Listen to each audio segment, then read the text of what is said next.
Salom berdik Tilisi muxlislari. Sizlar bilan yana Azizbek Tilisi. Bugungi videoda qisqacha top 5 Tilisida yo'q bo'lib ketishi mumkin bo'lgan futbolchilar. Unda biz boshlaylik. Birinchisi bu Nacho bo'ladi. Nacho juda ham prime davrida juda ham kuchli futbolchi bo'lgan. Videoda ko'rishingiz mumkin. Mana Hollandga kun bermaydi. Bu yaqinda yo'q bo'lib ketish ehtimoli borligi tufayli buni olib qolishingizni maslahat beraman, chunki qimmatroqqa ketishi mumkin. Keyingi futbolchi bu Bernardo Silva. Bernardo Silva. What are you doing, my friend? Uning darajasi hozircha yaxshi, ammo uning ham hozir ko'proq zaminada bo'lganligi uchun yo'q bo'lib ketish ehtimoli katta.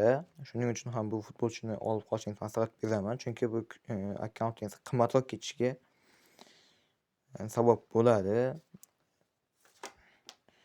Keyingi futbolchini aytishdan oldin menga obuna bo'lishni unutmang.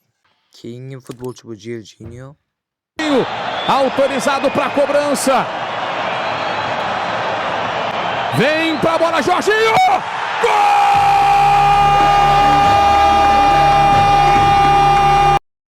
Bu futbolchi katta ehtimol bilan keyingi mavsumda yo'q bo'lib ketish ehtimoli bor uning kartochkasi.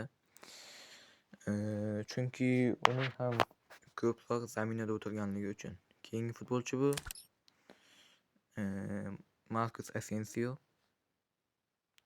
Marcos Asensioning ball kontroli, ya'ni to'pni nazorat qilishi juda ham yaxshi.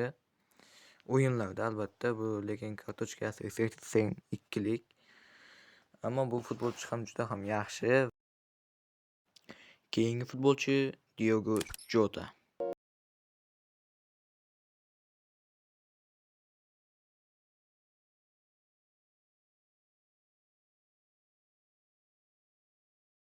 Jotaning ushbu kartasi Tilisidagi so'nggi karta bo'lish ehtimoli katta, chunki u 26 Tilis 26da u yo'q.